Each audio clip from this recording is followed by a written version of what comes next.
I was a student at Holy Cross in my second year of college when I then transferred into the military to wear a uniform. I was a enlisted man at that point. I was in the same school, different teachers. They were military people, such as your gunny up at Perth Amboy High School, which you had to learn a little differently as far as how to talk to them and they talk to you.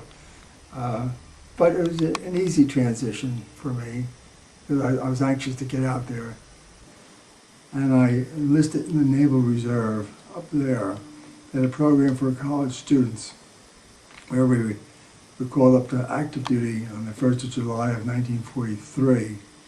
And then we spent about 6 months finishing up our degree program. And then I went on to midshipman school up in Plattsburgh, New York. People, they call it a 90-day wonder to become an officer. And then I got my second choice. My first choice was submarines. I didn't get that, but I got my PT boats as my second choice. And I wound up down in Melville, Rhode Island, which is right outside of Newport, which is our training center, and trained there for a couple of months before I shipped out to the West Coast to catch my squadron. And we had to chase it from down to now Milne Bay in New Guinea area.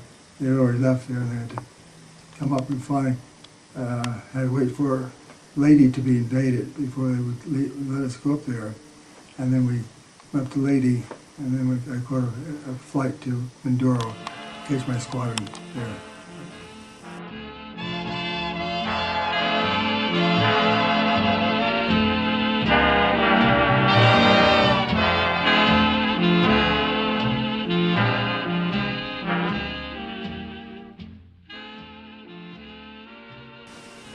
I thought I was fighting for my country because of what the Germans were doing in Europe and what the Japanese were doing in the Pacific.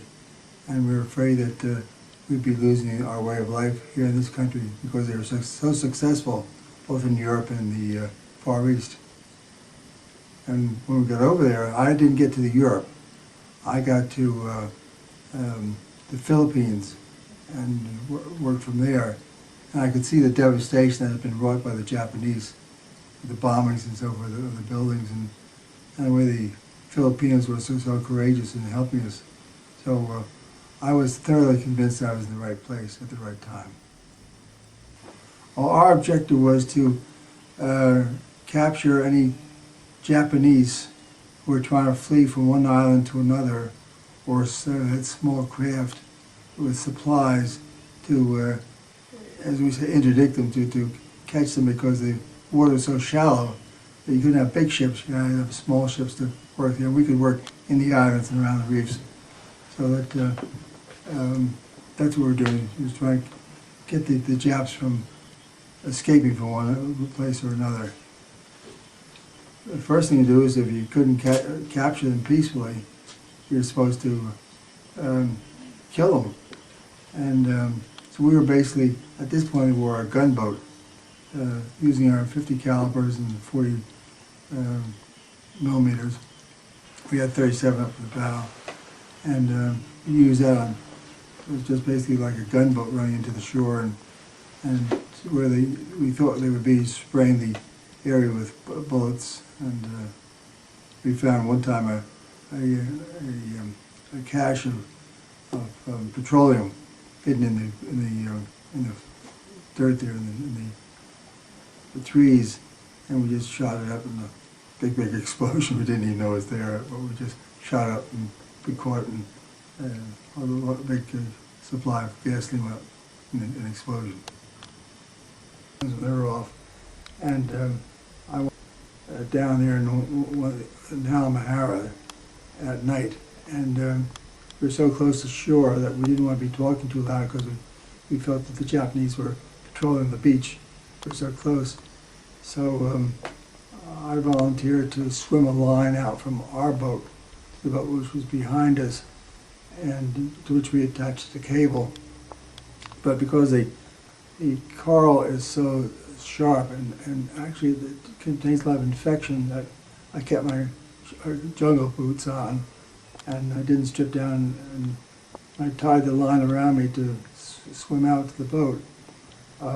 Foolishly, instead of putting it around my shoulder, I put it around my waist, and I swam out to the boat, and they missed me in the dark because we couldn't yell or anything like that. And then he went down and was coming back to pick me up. And I figured, well, I'll swim back to the reef because I was getting tired. And at that point, the line had snagged under a reef, and as I told the fellows to pull me in, I was getting a little tired.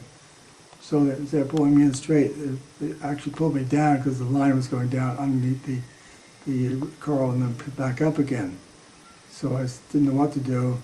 So finally I said to somebody, for God's sake, give me a knife. I didn't have a knife with me at the time. So a kid who had just come on the boat recently took somebody else's knife and swam out to me and gave it to me, and I cut it. And then they swam, they helped me swim back because I thought I was going to drown. I came back and I re-enlisted for a year, and I opened up the Naval Reserve Armory in Perth, Amboy, and we had a ship, a PC craft. I was in charge of that, and we had 3 surface divisions and a CB unit that I was in charge of. And after the year was over, I said, well, at this point I'll go back to civilian life. And so at that point, but I stayed in the Naval Reserve for 28 years when I retired as a full commander in the Naval Reserve. So I've enjoyed my Navy career throughout. Matter of fact, I even had a chance to get in the submarine reserve up in Boston in the subs, and that was really my first love. Americans should realize how many people suffered and died on both sides in the war. That we should remain strong, but we shouldn't forget the service people who died there, and keep all of our services strong in case of any future attack by any small nation or rogue nation. The night that we heard that the war was over, all night long the Armed Forces radio station was playing Sentimental Journey. And I can remember everyone, they opened up the stash of beer that we had there, and we were drinking beer and singing songs, but the main thing was Sentimental Journey, and when I get back to San Francisco and so forth. But that one song has stayed in my mind ever since. Dee-dee-dee, a sentimental journey, dee-dee-dee, my heart goes away, dee-dee-dee, sentimental journey, carry me home. Gotta take that sentimental journey, sentimental journey home.